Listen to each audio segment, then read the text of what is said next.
Spherical polar coordinate आ रहे हैं? Theta और फाई। थीटा और फाई। LZ के ऊपर देखें, LZ के ऊपर कौन से आ रहे हैं? सिर्फ फाई। सिर्फ फाई। तो इसका मतलब है कि R लेने की जरूरत नहीं है। जो टोटल आइगन फंक्शन लोगे उसमें R नहीं आएगा for L square and LZ के लिए। तो यही बात लिखी हुई है, as the operator LZ and L square depends only on theta and phi, since their eigenstates depends only on theta and phi. Therefore, we write a function for both operators as psi Lm theta and phi. तो मैंने एक complete function लिखा है जो कि हमने calculate करना है कि इसकी वैल्यू है क्या L स्क्वायर के लिए और LZ के लिए। ये एक अननोन फंक्शन है, तो इस अननोन फंक्शन को सॉल्व करना है, बट ये फंक्शन है थीटा और फाई का। क्यों थीटा और फाई का है? क्योंकि L square theta and phi पे डिपेंडेंट है, एल जी ओनली फाई पे डिपेंडेंट है। Okay, let's see where psi lm theta and phi are the continuous function of theta and phi. Hence, when L square operate on psi lm theta and phi, which is equal to L into L plus 1 h cut square psi lm theta and phi. तो ये answer आएगा। आप लोग जानते हो L square की eigen value क्या थी, कुछ याद है? L स्क्वायर की eigen value L into L plus 1 into h cut square. Right, good. And LZ की mh cut. mh cut, good. LZ psi lm theta and phi is equal to mh cut psi lm theta and phi. As we know, LZ depends only on phi, but again हमें पता है कि LZ जो है वो सिर्फ phi पे dependent है, so we can separate the eigen function as। तो ये देखिए जरा, मैंने eigen function को कुछ सेपरेट कर दिया है। psi lm theta and phi is equal to g lm prime theta into phi L M phi, phi M phi. Phi के साथ एल नहीं लगाया मैंने, उसकी क्या वजह है?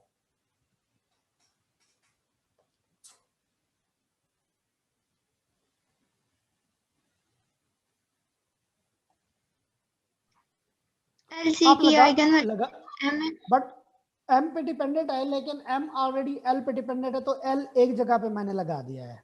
ओके, तो अब आप लोगों का जो आइगन फंक्शन है वो दो हिस्सों में तकसीम हो गया है। एक फाई वाला अलहदा कर दिया, थीटा वाला मैंने अलहदा कर दिया। तो सबसे पहले जो सिंपल प्रॉब्लम है मैं उसको सॉल्व करता हूं।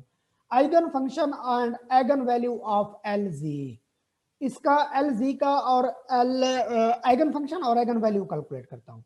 Let's start from this point. LZ when apply on psi lm, last आपके समझ नहीं आई।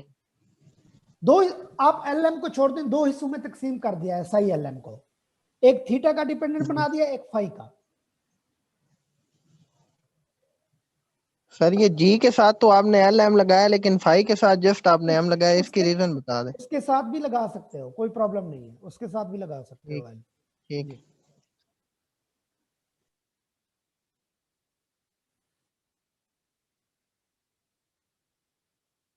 नहीं नहीं नहीं नहीं नहीं नहीं, ये वो नहीं है, टेंसर नहीं है। जी जी, आप एल एम फाई के साथ भी लिख सकते हो, कोई प्रॉब्लम नहीं है। क्यों? एम भी तो एल पे डिपेंडेंट है ना, कोई प्रॉब्लम नहीं। Okay, L G psi L M theta and phi is equal to M H cut psi L M theta and phi. यहां तक आप लोग जानते हो। एल जी किसके बराबर है in spherical polar coordinates? Minus iota H cut curl और कर्ल फाई, राइट? यही है ना? By putting the value of LZ and psi LM theta and phi, तो नीचे वाली लाइन जरा गौर से देखें। Minus iota H cut curl और curl phi G L M of theta prime into phi M of phi bracket is equal to M H cut G L M of theta prime and phi M of prime, phi M of phi. तो मैं दोनों side से जी को cancel कर रहा हूं, जी prime को, उसकी क्या वजह है? राइट, जो पार्शियल डेरिवेटिव है वो फाइव का है, तो वो जीएलएम तो कांस्टेंट रहेगा, तो दोनों साइड से क्या हो जाएगा? कैंसल हो जाएगा ना। तो आंसर आएगा माइनस, और एच कट भी कैंसल हो जाएगा। माइनस योटा कर्ल और curl phi, phi M of phi is equal to M phi M of phi. ये इक्वेशन बनेगी। इस इक्वेशन को किसी को समझ नहीं आई तो पूछे जी।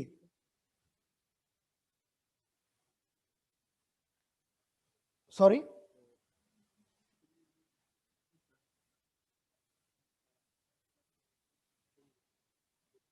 हाँ हाँ हाँ हाँ, क्या?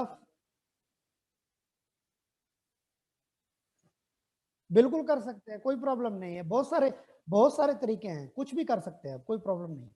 बहुत सारे तरीके, आंसर ये आना चाहिए बस, ये वाला जी। तो आप अपने तरीके से सॉल्व करने मैथमेटिक्स, कोई प्रॉब्लम नहीं। ओके, यहां तक ठीक है। आखिरी क्वेश्चन इस पेज की, यहां तक किसी को समझ ना आई हो?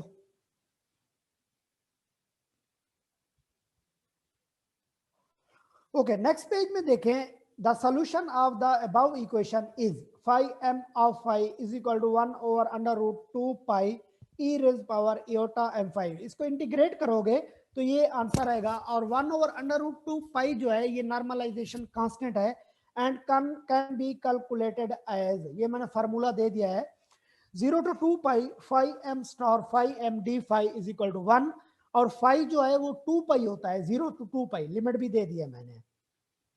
Okay, this is the complete eigen function of LZ operator. ये जो है 5m of 5 1 over under root 2 pi e raised power iota m5, ये complete normalized eigen function of LZ है इन स्फेरिकल पोलर कोऑर्डिनेट्स के अंदर, जो कि phi dependent है। अब मुझे इसकी आइगन वैल्यू भी चाहिए, तो आइगन वैल्यू कैलकुलेट करने के लिए मैं कुछ इस तरह से करता हूं इसको solve. Now calculate the eigen value of this. Eigen value कैसे कैलकुलेट करते हो नॉर्मली जी? कोई ऑपरेटर हो, कोई वेव फंक्शन हो, ऑपरेटर को वेव फंक्शन पे ऑपरेट करवाते हो ना, फिर ही आइगन वैल्यू मिलती है। बट इन कार्टेशियन कोऑर्डिनेट के अंदर पता है आप लोगों को LZ की क्या है वैल्यू, आइगन वैल्यू कार्टेशियन के अंदर? Cartesian MH cut. अब इसमें हम चेक करते हैं क्या इसमें क्या मिलता है। Let's see, LZ 5m of 5 is equal to, आगे क्या किया है मैंने, इसके आगे जो बराबर लिखा हुआ ये क्या किया है मैंने?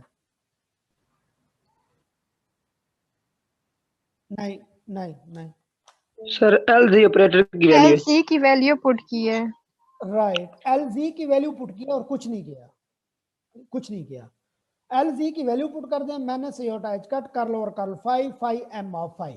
Now by putting the value of 5m of 5, 5m of 5 अभी आप लोगों ने कैलकुलेट किया है, वो ये है 1 over under root 2 pi e raised power iota m5। Then मैंने से होता है cut 1 over under root 2 pi कर लो और कर 5 e raised power iota m5। तो ये ऑपरेट करवा दो, ऑपरेट करवाने के बाद देखें आंसर क्या आ रहा है, minus iota h cut iota m 1 over under root 2 pi e raised power iota m5। Iota into iota, iota square minus हो जाएगा तो आंसर आएगा LZ 5m of 5 is equal to mh cut 1 over under root 2 pi e raised power iota m5 which is equal to mh cut 5m of 5।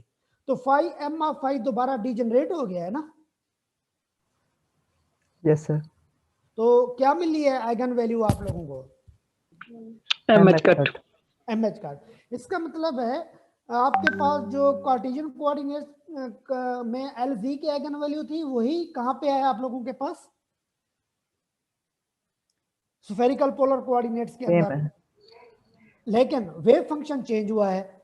This show that the expectation value of LZ has a discrete set of values which from vary from -L to +L। तो ये थी हमारे पास कि LZ की eigen value को कैसे calculate किया जाता है एंड आइगन फंक्शन को। कल क्लास नहीं होगी आप लोगों की, परसों मैं क्लास लूंगा। कल एक मीटिंग है, या रीअरेंज कर लेंगे क्लास को किसी टाइम। तो ये इसको जरा पढ़ के आइएगा, ये eigen function of L square, ये बहुत कॉम्प्लिकेटेड भी है और थोड़ा सा लेंथी भी, तो इसको जरा देखिएगा, इसकी मैथमेटिक्स। ये काफी लेंथी लेक्चर है, मैथमेटिक्स है बहुत ज्यादा, बहुत ज्यादा